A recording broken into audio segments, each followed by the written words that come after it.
Good morning. I have my peanut gallery here, so this should be fun. My name is David Aldurien. Yes, that does sound like one of the moons from Star Wars. No, it is not spelled the same, nor does it pronounce the same. This is how you can find me. I am not on Twitter. I am not on Facebook. I am not antisocial. I just don't participate in those.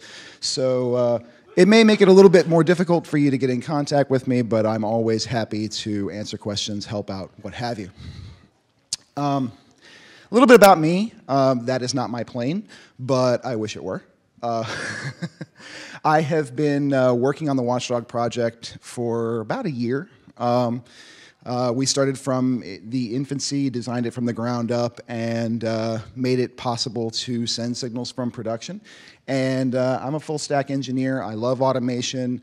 I've been called the, captain of automation for the team now that I'm on, something like that. So, Chief Automation Officer. That does sound a little bit better, but maybe a little pretentious. So, I'm going to leave this up here for just a second so that the cameras can capture it and people have the opportunity to read it. It is the standard Salesforce boilerplate. I am not going to go through it, but basically what you should get from this is don't buy our stock based on what I say today. Don't buy our stock based on any kind of information you might glean from this presentation. Buy our stock based on what you learn from the public. And with that, I'd like to take you on a little bit of a journey. We're going to start with the infancy of the project. Puppy in a swing, that works for me. We're going to go through our journey through the weeds. We kind of meandered a little bit in the middle, but we managed to pull it off. And finally, the point where we had a triumphant watchdog, actually sending things from production and helping certain members of our production crew do their jobs and deliver capacity more quickly. So the main problem that we needed to solve was simple mathematics. Basically, from a statistical perspective, and you can read about the study and you can learn about average failure rates and MBTFs and all that kind of stuff, hardware sucks. At some level, over the course of a year, if you have 10,000 hosts, if you have 100,000 hosts, you're going to have a hardware failure. Maybe a hard drive, maybe a NIC, maybe a RAM chip. You're going to have an operating system failure because you have to patch those operating systems on a very frequent basis. You have to keep up with PCI requirements. You have to keep up with SOX requirements. You have to make absolutely certain that you are as secure as possible. What do you have to do when you patch a system? Unless you're using K-Splice or one of those other clever solutions, you have to reboot that system. So, math sucks. And growth, from an infrastructure perspective, is a love-hate relationship. I love the fact that my company is growing. Makes our stock higher, makes us better engineers, lets me operate at scale. I hate the fact that our company is growing because it makes me do more work, especially on the on-call schedule, especially in the isolated systems where I'm the only one who can figure out what's going on. We call it GIA. That's a trigger word for some of the people that are in this audience from Salesforce. So the thing I want you to take away from this slide, which I stole wholesale from one of our CEO presentations, is 50 production instances in 2014 and 109 production instances in 2016. And that looks like it's just a little over 100% growth, but the production instances today are bigger than the production instances that we had 2 years ago. So we actually have more on the order of 200% growth and even more than that from a scaling perspective. So the math sucks. I've got all these lights that I got to watch. All these signals coming in, all these microservices that are spread across hundreds of thousands or tens of thousands or whatever scale of hosts that I have, right? And I got to watch them all. Operations is not going to be able to do that. That's too much to do for a person, for a group of people. If I hired 1,000 SREs or whatever they want to call themselves in today's day and age of DevOps, I still wouldn't be able to manage this effectively. Doesn't scale well. And that's why we wanted a self-healing infrastructure. I can't take credit for this idea. It actually came from some of our senior architects in the company. The basic idea was that even if we can't come up with all the fixes that you can imagine, even if we can't program using AI or some conglomeration of nasty if statements and so on, what to do in every event of a failure, we can solve at least 50%. And if we can get to 50%, we can probably get to 80% without too much trouble, and we can eliminate a lot of the intervention work that our operations teams would have to deal with. We just need a machine to be able to do it, because as I think it was Bill said yesterday, machines are really good at doing repetitive things. And most of the failures that we deal with in infrastructure at this scale are repetitive at some level. The problem was, we needed to get to the point where a machine could actually take action. We needed to get to the point where somewhere between all the crap we have in, let's say, Nagios or SolarWinds or Sensu or whatever, can actually be acted upon by a real computer. And things had to change in order for that to happen, and that's where our journey begins. We had to define certain things in order to move forward with the scope of the project. The most important definition on this page behind me is the one on the left, the check. I am a ruthless person when it comes to this. When service owners come to me and say, I want to onboard onto Watchdog, we have a long conversation about the binary nature of these checks. Nagios gives you 4 different states. Sensu gives you, I don't even remember. I saw an implementation of alerting that was at a private company that I can't mention that was actually based on the DEF CON system, right? So DEF CON 5, everything's fine. DEF CON 4, you might need to look at something, all the way up, right? I don't care. I've never cared. You get 2 signals, and that's all you ever get. Healthy, not healthy. And if you can't come up with a way to say this is healthy or unhealthy, this is critical and requires action, or this is fine and I can move on with my service, then you're not doing it right, at least from the perspective of our Watchdog project. So people had to redefine what they were doing with their alerting purposes. All these Nagios yellow level warnings that we kept seeing had to go away. So what we did was we took these binary checks and we rolled them up in a logical and we turned them into a service. And that was where another definition change came into play, because we had to start thinking of all of these features of our hardware and all of these features of our operating system as single services. The hardware on which I'm running, the HP server, the Dell server, what have you, the operating system I'm running, whether it's Ubuntu server or RHEL or what have you, those are single services. And those services can either be healthy or unhealthy as a combination of all of those little checks that we created. Firmware revisions and operating system patching and all that kind of stuff. Finally, we defined a standard format that a Watchdog would emit. This is a JSON payload. It's a standard stanza. It contains one field in it that is more important than anything else. I mean, all this identification stuff, host ID, service ID, that lets me divide and conquer my data and take action on what is out there in an appropriate fashion. But the end of the day, the most important thing is that Boolean flag that represents whether the service on that host is healthy or unhealthy. And that's part of that JSON payload. After we made the definitions and after we scoped our project, I came up with the agent itself. The agent is all pure Python. It's extensible, it's modular, it's designed to let anyone in the company contribute to the project, either to add individual what we call detectors. So these are things that can run the how of checking firmware versions, checking file existence, checking running processes and stuff like that. And people can also contribute openly to the configuration as well. And I want to get into the configuration a little bit more on the next slide. But the most important bit of the agent, in my perspective, is the fact that it's introspective. Unlike other homegrown solutions that I've actually written in the past, the agent doesn't run every check on every server. I've got 250,000 checks for a live instance, and that number is actually growing. If I ran 250,000 checks on each individual host, instead of aggregated across the live instance, I would maybe just murder that host CPU.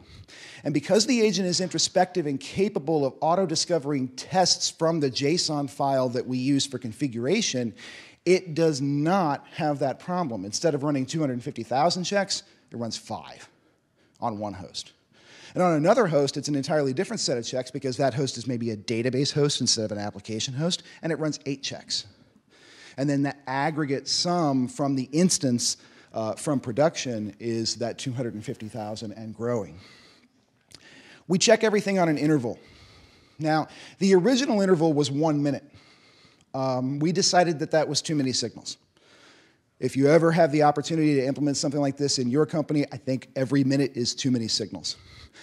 Just based on our network graphs. What we did instead was we went to 5 minutes.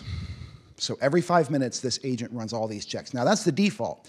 What we also did was we made the modules, the configuration extensible so that you as the service owner, the user, could put in something called a check frequency. And you could make it so that your check, because it's heavy and complicated for network connectivity checking or something like that, could run every day instead of every 5 minutes. So that was interesting. This is the part where I have to give a little bit of a shout out to the peanut gallery. Ben, wave to the audience. So this is what we call the service description object model. I didn't put it up here because I didn't know if Ben was going to be able to attend. It is patent pending, patent pending, patent pending, patent pending. The idea behind the service description object model is I've got all these JSON files that have to be out there. If you remember from this slide, I have a single configuration file that dictates what checks will run on my host, host A, host B, host C. They all have different configuration files. This service description object model generates those JSON configuration files without the need for me to get involved in, writing individual JSON stanzas.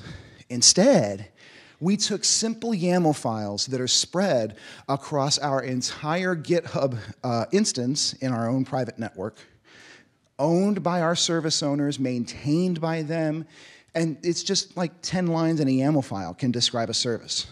And that not only describes what the service does, it describes where the service runs in our entire infrastructure, because we can use wildcards and regex patterns and stuff like that.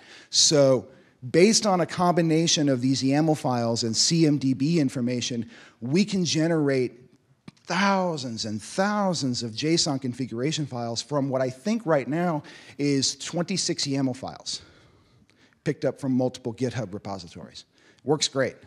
We auto-build this. We send it into production on a pathway. It goes into production twice a week, and we guarantee that our configuration is always up to date. The daemon automatically updates its configuration based on a new dropped JSON file. So it's entirely separated. So if I drop a JSON file on the system, in the next 5 minutes when the interval runs, it sees that it's new, clears all of its watchdogs, reloads, and checks again. The hardest part was the sales pitch. I am an infrastructure engineer. I have no clue what your service does, and I never will. If I become a subject matter expert on every single microservice that we run in our company, I will either have an aneurysm or a paranoid breakdown. You can't do that. So instead of becoming the single gateway, instead of becoming the one person or the one team that could actually generate these configuration files and maintain them, we farmed it out. And we had people like the Strata team and people like the Ajna team and people like so on and so on and so on create their own YAML files, maintain them in Git, and feed them to us. If you can't put it in a YAML file, let's pretend for the moment that I hadn't already written a module to check an SSL certificate for its expiration date and its CA pathway, and you needed that functionality, you could write it yourself. as anyone in the company with a Python programming background can do, you can extend the base detector class in my agent. You can make your own detector and submit it in a PR for review. And it only takes about 23 lines of code. This slide right here, I've been rushing just a little bit to get to because there's a lot on it. And I want to talk a little bit about the challenges that we experienced when we tried to sell this to the rest of the company, to our service owners. They didn't understand, to start with, what the difference was between monitoring and health signals. Monitoring, can I just say I hate the company LifeLock. I hate everything that they do, but I love their commercials. The reason that I hate it's never mind. I love the commercials because they have this great statement where the security guard says, "I'm just here to monitor what you're doing. I'm just here to monitor." There's a robbery going on. He turns to the people on the ground. He says, "There's a robbery going on." The same thing happens with monitoring. We're saying something's wrong, but we're not taking action on it. That's what we had to explain to our service owners. We wanted to take action. We didn't just want to say warning, critical, so on and so forth, little dashboards and stuff like that. We wanted to take action. We also needed to express the fact that machines are going to do this job, right? All the information that you would normally get from a log file is going to be in a separate place. It's going to be in a separate place. It's going to be in Splunk. It's going to be in those other places. We're not giving you debugging information. That's not what this is for. Your single check should be clear enough from its definition that it's simple to understand. And we're not giving you any of those messages. If you want to see why a check is failing and you don't understand why the check is failing because you didn't build it yourself, there's a log file. It's in Splunk. It doesn't go to the dashboard.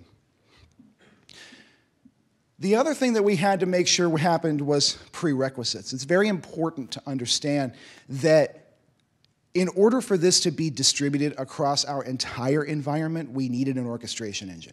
It didn't have to be Puppet. Puppet was just what we used at the time. It could be SaltStack, it could be Ansible, it could be anything, but what we ended up at the end of the day, your machine, your service, all that kind of stuff, it had to be managed through Puppet, or it wasn't going to get our stuff. And a lot of people didn't realize that to start with, and we had to make absolutely certain that they moved to Puppet to meet our requirements, and then we were able to move forward. Containerization is something that I want to come back to near the last slide when I talk about our next steps in the process. But we are telling people that if you want Watchdog as a service to help you fix your problems, to help you actually bring your service back up automatically, then you need to move toward containerization. The Watchdog is in production. We have here our triumphant collie on the rock or what have you. The Watchdog is in production. It's actually sending signals right now. Our current results are coming from around the world, and not only are we processing these JSON payloads that I talked about, these Watchdog signals from the agent itself, 250,000 per instance, right? We're also processing signals from other tools that have been created by other people in our company because we unified on that messaging format, and then we can consume that in a great big swath. So now, not only can I tell you that systems level things like running processes and files and permissions and network connections and so on are healthy, I can also tell you on the dashboard that we created whether or not your application that runs Java is healthy. And it has nothing to do whatsoever with whether the process is running. It has everything to do with the little unit tests that you can write in your own Java code to just run every once in a while and send a JSON payload up to our report collector. So we're able to unify this based on the message format. My biggest problem here and why I put this picture on this slide is that right now, today, people are still involved. The Watchdog is automatically deployed to all of our systems. The configuration is automatically deployed and updated. It all works great. The only thing is, We don't have a machine yet consuming the signals. We have a dashboard that we built temporarily in order for people, happy people, you know, they're happier than they were before, for certain, to consume those signals and take action on them. And that's what has made our capacity builds much faster. But that's not the end game. The end game is fly-by-wire. The end game is 4 R's. This is what I was talking about when I talked about containerization. Your service isn't healthy. Process isn't running, file isn't there, what have you. So we restart the service. We use a standardized, Kubernetes control plane or whatever you want to do. We restart the service. Doesn't fix it, okay? So we reconfigure the service. In reconfiguring the service, that may mean redeploying it not through a container. It may mean redeploying the Docker container. It may mean rebuilding the whole thing right there on the system, depending on how your deployment works. That's why we're moving toward containerization, so it's very simple. Instead of reconfigure, it's just reprovision.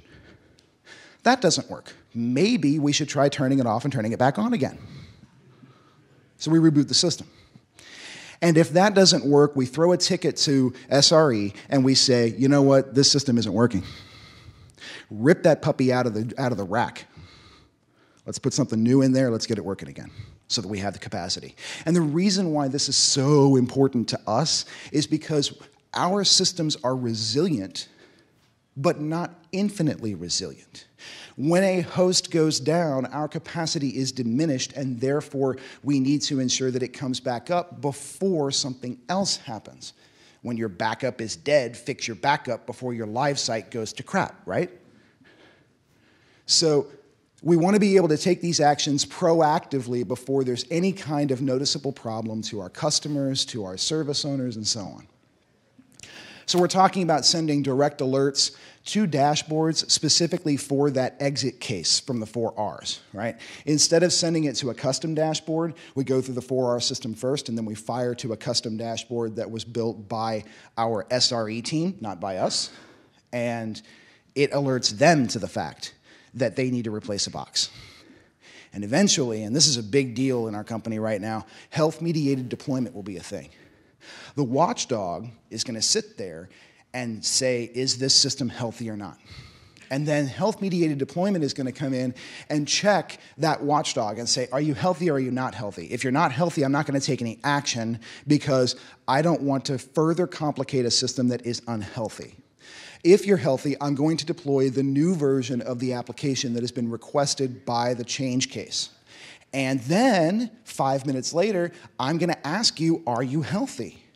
And if you're not healthy after my change, I'm going to automatically roll it back.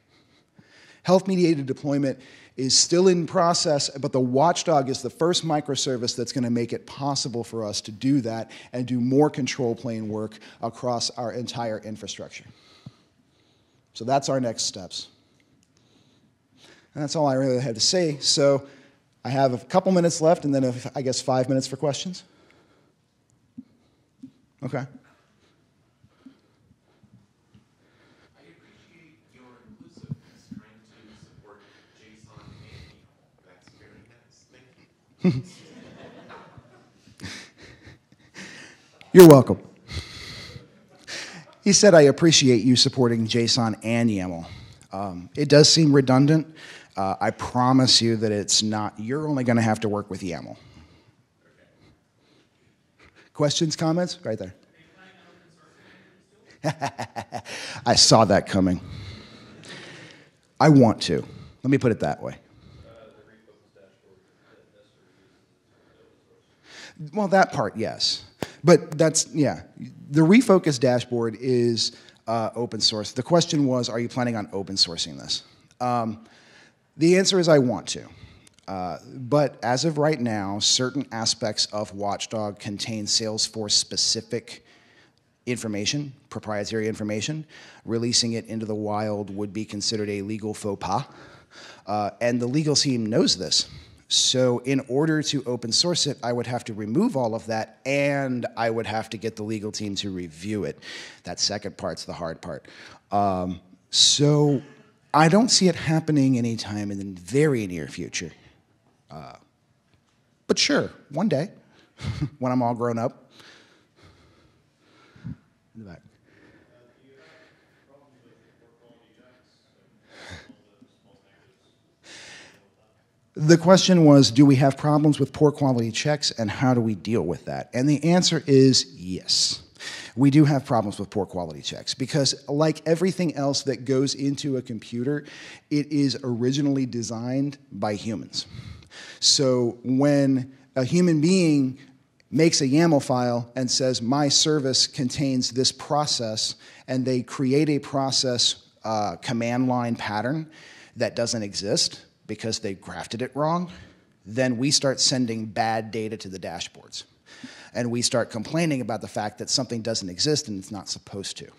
The way in which we deal with that right now, aside from unit and integration testing to avoid egregious mistakes, because we can catch the egregious ones, is basically just service ownership.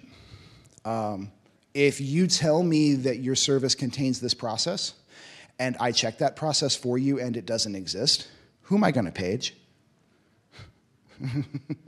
I'm not paging me. I'm paging you. In the back. Can you perhaps contrast Watchdog and the checks that you use out with system state checks like DOS or I didn't hear the other product. GOS. Hey, the question was, can you compare and contrast this with other system state checks? I'm not familiar with GOS. I am familiar with Sensu. I would actually argue that there are some similarities between Watchdog and Sensu in the fact that Sensu is extensible and does system-level checks, and anyone with a systems engineering background can create scripts in Sensu in order to check something. I would also argue that they are wildly different in that Watchdog doesn't allow you to write any scripts. In fact, from a security perspective, we explicitly stated that we will never run someone else's executable code, ever.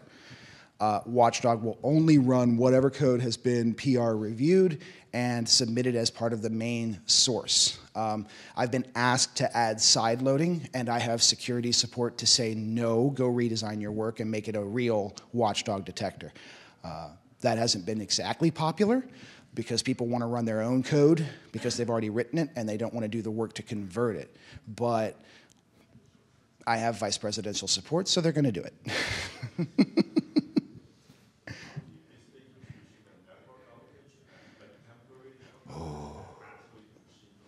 I love this question. How do you distinguish between a temporary network outage and an actual machine problem? And the answer to that is actually part of the 4 R's that I was talking about, the fly-by-wire thing. We're writing another service that we're calling the component service, and it's going to sit at the data center level, and it's going to aggregate these signals, and it's going to actually be the one that makes the decision, okay, I've lost a signal from a single machine, right? If I have bad signals from a single machine, that just tells me that something's unhealthy. If I have no signals from a single machine, that tells me the machine is out of service for some reason. And based on the number of machines and their locations in the VLANs and all that kind of stuff, it can actually alert us to those kinds of network outages as opposed to single host issues. So. How long did it take for you to understand what is Watchdog and how long did it take to implement it? Did or does? How long did it take to understand Watchdog and how long did it take to implement it?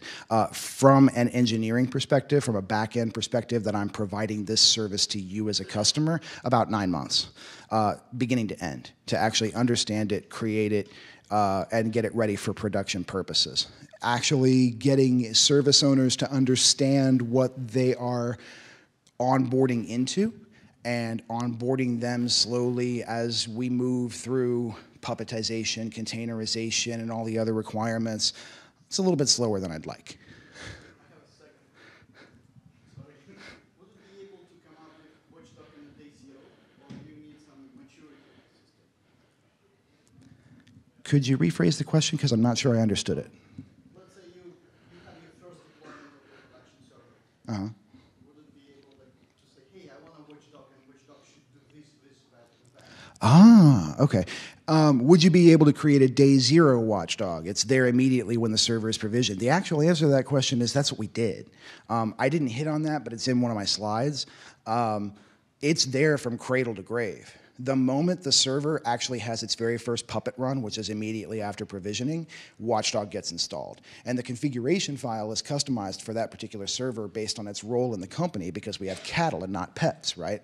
So I immediately start getting telemetry, even if the application hasn't been deployed yet. And that actually leads us to the punch list that makes capacity adds faster, because I can actually say, this application isn't deployed, this application isn't deployed, this database isn't deployed, and so on. And immediately people know what to do in order to bring it up to production snuff and get it approved by site reliability as part of a production data center.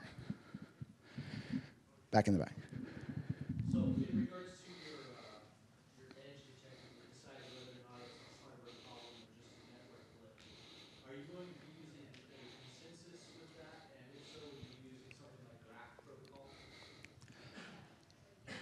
The question was, when we're trying to detect the difference between a network, a simple network outage or a larger host issue, or that sort of thing, are we going to use Raft protocol or some other similar, a consensus build? I'm going to be honest with you.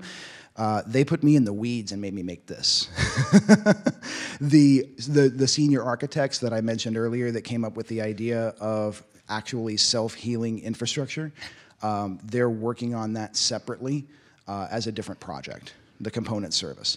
They standardized the message format so that we wouldn't have to completely collaborate over a 12-month period, 9 to 12-month period, and make sure that everything marched forward in lockstep, because they wanted this program to be something that would easily deploy and maintain and have service ownership. So I don't really think that I can answer your question. In the back, do I have one more? Oh, back there. How do you handle Puppet deployment failures? I could do an entire talk on that by itself. Let me see if I can give you the 30-second speech.